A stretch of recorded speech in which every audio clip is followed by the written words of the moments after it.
Have you ever heard of the phrase, leaves of three, let it be? Hello, I'm Ajahn Jyotipalo. Welcome to sauntering into an ocean of poison oak. Everything green you see here on the ground is poison oak. But John and I departed Birken a few days ago. The journey has begun. Thank you, John. Onward. Ajahn Nisipo had invited me to give a Dhamma talk to his group in Seattle with Clear Mountain. So we did that, and then we took a day to drive down to White Salmon, Washington, where I'm now a guest at the Pacific Hermitage for 3 or 4 days. Then John's gonna pick me up and we're gonna drive down to Abaigiri, taking 2 full days to get down there. We're gonna camp probably in some redwoods as soon as we get into California, then go down the coast and probably spend the night down there before we get to Abaigiri, hopefully spending a day kind of around, not necessarily beaches, but along the ocean. So here is the Dhamma talk that I gave.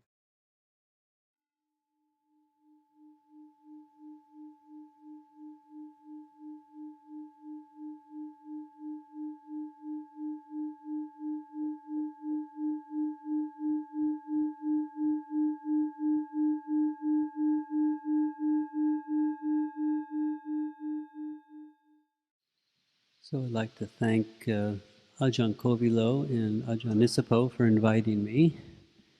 This is my first visit here. I've been to Seattle once or twice before, but not to a meditation group, to a Sangha.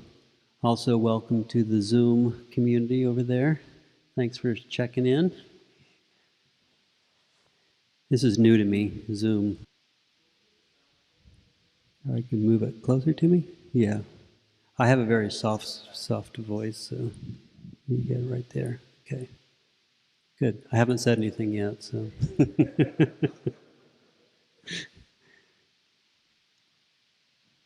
Yeah, well, the guided meditation I did, kind of paying attention to neutral feeling.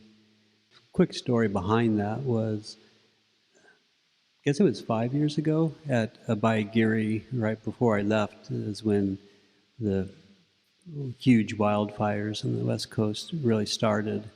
And you weren't there at the Abaigiri, were you, at the time? No.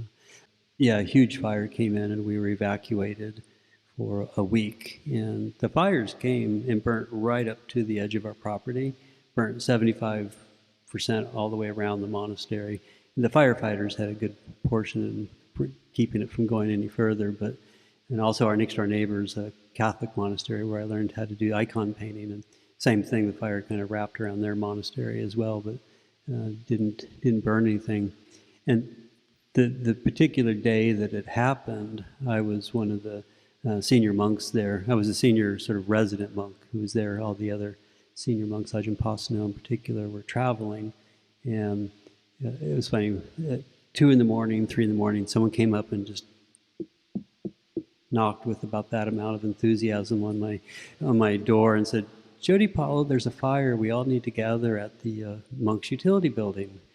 So I was like, okay, I'm up. I'll be there. So I folded my bedding, put it all away, put my blanket away, and I had a sewing project, so I got that and put it in my backpack and opened the door. About 10 minutes later, there was a 1,000-foot wall of flames on the ridge right across from us.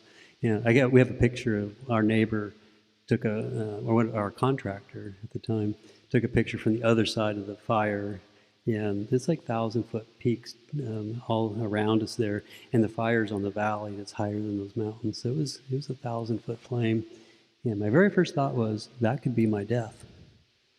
Very first thought, that could be my death. And the second thought was, and you got to get 30 people out of this monastery. So I just jumped immediately into work mode. We survived, we made it. There's a lot of stories about that. But then about 2 months later, I'd already been planning to leave Abaigiri, and I went up to our hermitage in White Salmon with Ajahn Siddhanta at the Pacific Hermitage, and we were just started a winter retreat. And I remember sitting there in meditation, and I was scanning my body, looking for unpleasant sensations so I could try to resolve it so I could have a nice peaceful meditation.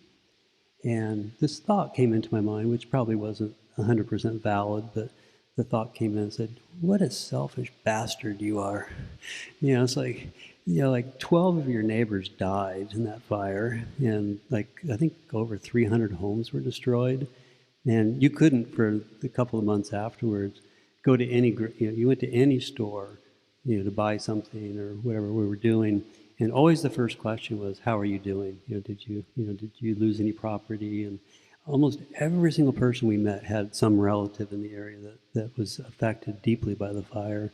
And so I was like, you just, 12 of your neighbors died, and there's all these people are really, their lives are in turmoil, and you're worried about a pain in your knee. How selfish. So I actually remembered, I don't know if it's actually 100% true, but I heard once Ajahn Sumedho was teaching a winter retreat at Amravati, and he took neutral feeling as the subject for 3 months. Talked about neutral feeling for 3 months. And I think I heard that the Ajahn Amaro maybe had all these tapes and was trying to transcribe them. And the cabin he was in, or a trailer he was on, caught on fire, and so they lost all the information. So it's always intrigued me. Really, you could talk for 3 months about neutral feeling? So I just decided on my own, so I'm going to do that for our winter retreat. I just started paying attention to neutral feeling. So I had this joke for a long time. It was like something would bother me. Someone would say something, I'd be upset about it, or I'd have to view an opinion about something, and I would just say, what does my right elbow think about that? It's like, it's pretty neutral. There's not, unless you bang it, it's like, you don't think about our elbows. So that was my joke. What does my elbow think about that? And it was quite fascinating that's when I kind of came up with this thought that actually really only about 5% of my life is really extremely enjoyable. It's maybe only like 1 or 2%.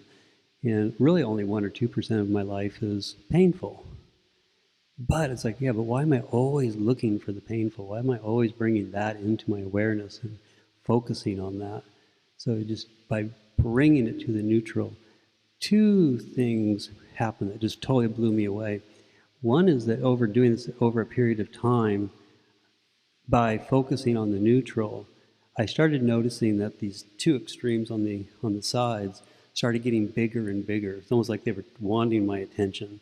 And so after a short period of time, maybe 2 weeks or a month, I started noticing about 33% of my experience was quite joyful and blissful even.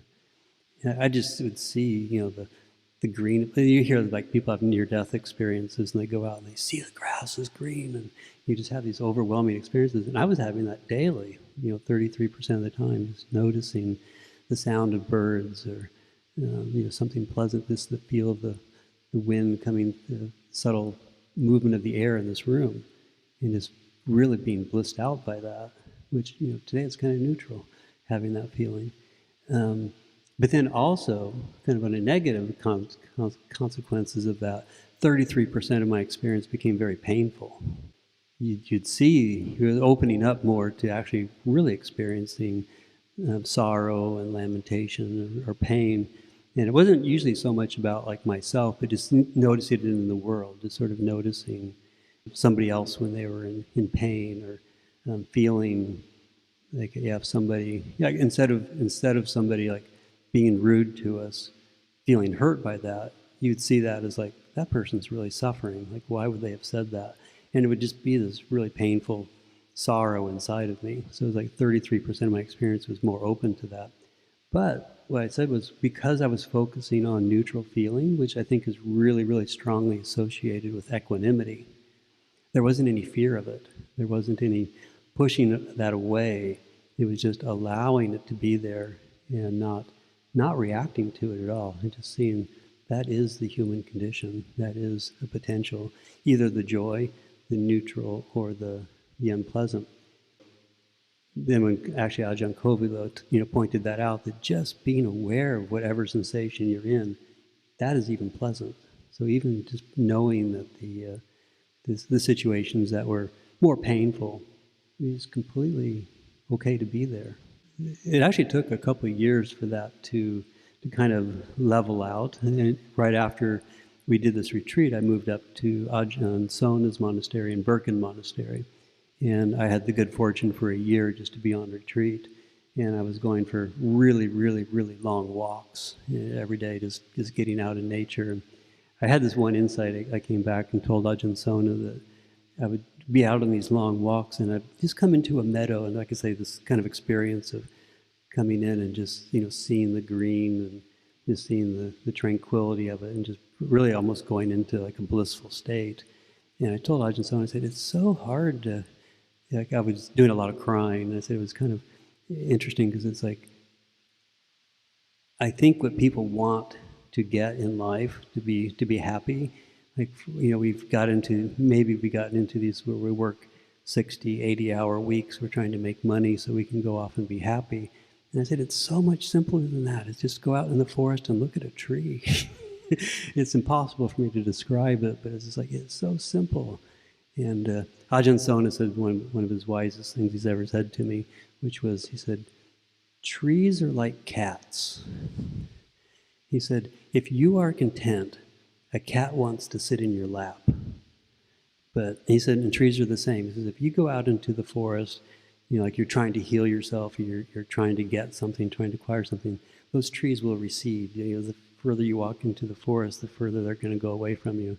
But if you go into a forest content, the branches are going to caress your head as you walk by them, or give you a pat on the shoulder as you walk by, and you're going to feel welcome. You're going to feel content. Well, you are content, so you're feeling this love from the forest. And so I told him later, so it was so sad, because like, how do you teach that? How can you convey that to people? And just recently, I did an interview with Ajahn Sona. I'm getting ready to go down to the Sierra Mountains. I've been talking about this for about 4 years, going down to the Sierras. I had this original idea with sort of my interest in icon painting. I've got a lot of friends who are Catholic monks, and I was trying to talk one or two of them into hiking with me. I wanted to, at the time, hike the entire, like, say, Pacific Crest Trail. And I wanted to make a movie of the two of us walking together in an intermonastic, interfaith dialogue. I've been to a few monastic conferences where we talk about celibacy, or we talk about some of our practices, but we're at a conference table and we're presenting papers, and I was like, no, let's go out in the forest and help each other set up a tent. Let's get to a river crossing that we could die if we don't do this right, and two people trying to put their heads together, just completely different faiths, different religions, and just working together, living together, practicing together, praying together, and document that. And so I've been talking about this and trying to create the conditions for it to happen. And I think this past fall, Ajahn Sona was getting sick and tired of me talking about it. And so he said, here's the seed money to get down there. He goes, I'm kicking you out of the monastery. And so I've got enough support that I can do it for 2 months. So I'm going to, July and August, I'll be down in the Sierras, and several people are going to be helping out with that. I did an interview with him, just talking about how I should use that time, like what's one way to talk about it. And he made, I thought it was lovely, this little comment. And he looked at me and he goes, by nature, you're a nature mystic. If I had, I would have considered myself to be an icon painter, kind of artist. And I've been trying to develop for the last 15 years, or I talk about it quite a bit, how to use art and creativity as a meditation subject. But then when I got to Berkeley and just doing all this walking, I just love being outdoors. And he said that because I showed him these videos. I tried to do I think it was February and March, I was on a kind of a private solitary retreat there at Birken, and I was trying to film a little bit of like what it is to be on retreat there. Like you still have to do your laundry, you still have to wash your dishes, and just showing stuff like that. And the weather was really bad, so I was filming myself sitting in meditation in their hall, and I had these couple of really nice shots where the sun is over here, and then as it goes through an hour period, it actually goes across my body and ends up over here. It was just kind of a nice sort of, as a time lapse, it was like 20 seconds, but it kind of shows the movement of time. Yeah, but I'm sitting there, and when you do a time lapse, like if you're sitting here meditating, just a little bit of movement like that, you don't feel it internally in your body, but when you watch it on time lapse, it's like, you're just like, well, like, Jody Paulo doesn't know how to meditate, does he? And so I was like, oh, I can't use those. And because of pride, yeah, because of my pride, I couldn't show those. But then I started. I was thinking, well, I'm going to be out in the Sierras, for 2 months and basically outside 24 hours a day for that period of time. I need to start meditating outdoors, and so I started. I do that a lot anyway. Do a lot of walks, but I meditate. When I'm doing it, I have a tripod and an iPhone, and I do a lot of time-lapse photography. Where Birken is, it's kind of it's a high plateau, so they get these really strange cloud formations, and so I do a lot of filming of that. And I just decided, well, I'm doing this sort of film of like what it's like to be on retreat, so I started including myself in the videos just to see if it would work out. And I noticed, kind of to my shock, when I was meditating outdoors, I didn't move. I was completely solid, for even an hour meditation. It's like, it struck me, so I showed that to Ajahn Son, and that's when he said, you're a nature mystic. That's your element. You need to, create the conditions where you can be outdoors and meditate. And he said, what it is, he says, when you're inside and you're kind of doing this, he says, you don't want to be there. You want to be outside. And then when you're outside, you're content. And so just, learning that about yourself. The other thing Ajahn Son says about sort of meditation advice is it's like we each have a time of day that we consider to be our time. Some people are night people. I am. Some people are morning people. I don't understand you. Some people are afternoon people. We all have our time. That's our time. And he said, what you should do is try to structure your life that you're alone during that time, and meditate. Or whatever it is that you're interested in, whatever it is, if you're an artist or a writer, or you just love solitude, or you like hiking or being outdoors, try to schedule your life so you can be alone during that time, and then and to meditate during that, because he said you'll go deeper into your meditation. And it's like the way I think about it is like if I don't feel good in the morning, well, that's when I should be doing stuff I don't want to do anyway. It's like that's when I'll clean the dishes or clean the house or do the chores that I have to do. So then when I do feel good, that's when I meditate, or that's when I go for or my icon painting or creativity. I'll do that at that time. So that's a really good piece of advice that Ajahn Sona gave. And how much time do I still have? Okay, we can keep going, yeah. I was listening to Ajahn Sona this, I guess it was last summer. He did actually a retreat on using the elements and kasina. There's very little that's kind of out there about using those as meditation objects. And so I've just really started working on this. I don't feel totally qualified to talk about them, even though that is starting to become my practice, is working with the elements. And it was interesting, I was talking to this group in Vancouver. The two areas that really kind of excite me, or where I feel alive when I meditate, is creativity. It's very traditional Christian iconography. But before that, I painted for many, many years, just using fabric paint that you'd like iron onto a T-shirt, and I did like 10 years was working with that. And then now it's the sort of working with being outdoors and being in nature. It's interesting to me that I just know, the way I described it was when I was when I started doing the icon painting, it's a really slow process, really slowly building up all the different layers on your board that you're working on. And the only time I really had to devote to be able to do it, because you need kind of a block of time, was after our evening pujas. And so I'd get back to my cabin about 9 o'clock. And I knew that if I picked up my paintbrush, it was like turning on a light switch, and a light switch that had a timer on it. So like if I touched that paintbrush, I was going to be awake for 4 more hours. And what happened was, and I discovered this pretty early on, is when I sort of engaged that part of my consciousness, I could feel my entire brain light up.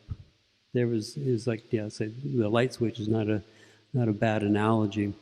yeah, that created some problems, especially when you live in a community that gets up at 5 in the morning. That's one of the reasons I ended up leaving, because I needed to set up a structure where I could kind of follow that more. But I notice the same thing happens when I'm meditating outdoors. I think there's just many more, the sense, you could figure out a way to do it indoors, but your senses are just much more alive. It's like there's more movement of the air, there's more sense, there's more dangers too. It's like there could be animals walking through, but I just find that when I meditate outdoors, I'm just much more alive. And I think that's what Ajahn Sun was saying, interest. Like that's what interests me, and then enjoying it. And so there's the interest and enjoyment. So that's why those meditations work for me. I encourage people to experiment. Like we may have been taught one way of meditation, is like just doing breath meditation or doing meditation, but experiment and find out what really interests you. Or if you have an interest, like, well, how could I take that and make it into a meditation? And I'll end with this story. There's a monk who's ordained, and he has a Sariputta as his teacher, who is the chief disciple of the Buddha, known for wisdom. Mahasariputta is. He has a student who's a sensualist. He really is into beauty and fine refinery, and Sariputta notices this. And usually the kind of the antidote for someone who's a sensualist, and you'll often hear that, like, oh, as a Buddhist, I shouldn't have pleasure. I shouldn't be pursuing pleasure. It's a negative thing. And it can be distracting, and we can kind of get attached to beautiful things and create hassles for ourselves. And so Sariputta gives them the instructions on how to contemplate the internal body organs, and death contemplations and cemetery contemplations. And this monk did not respond very well to this. He started kind of losing interest, and his kind of felt his living the holy life was getting more and more difficult. Maybe having Sariputta as his teacher, he was around the Buddha as well, and the Buddha kind of noticed this about this monk, and he asked him how he was doing, how he was faring, and the monk told him, it's like, I'm not doing so well. And so the Buddha could see his past lives, and so he realized that in this life he had been a goldsmith, and not only in this life but in many previous lives he'd been in a family that made jewelry and refined gold. And so this monk was kind of in love with gold, enamored with gold. Not like wanting to possess it, but just loved the qualities of gold. And so the Buddha had someone had just given him some bright yellow lilies. And so the Buddha gave these to him and told him to go down to this kind of marsh, kind of pond area that was near them, and told him just to meditate on these. And so the monk went down and set the lotuses in front of him and just stared at them. He went into jhana. He went into this really deep state of concentration, just based on this joy that was coming from him, based on just the kasina, the vision of this gold color. And then after his meditation, he went back to the Buddha and he thanked him. He said, I understand now how to live the holy life. Now that he could get into a deep state of concentration and enjoy his meditation.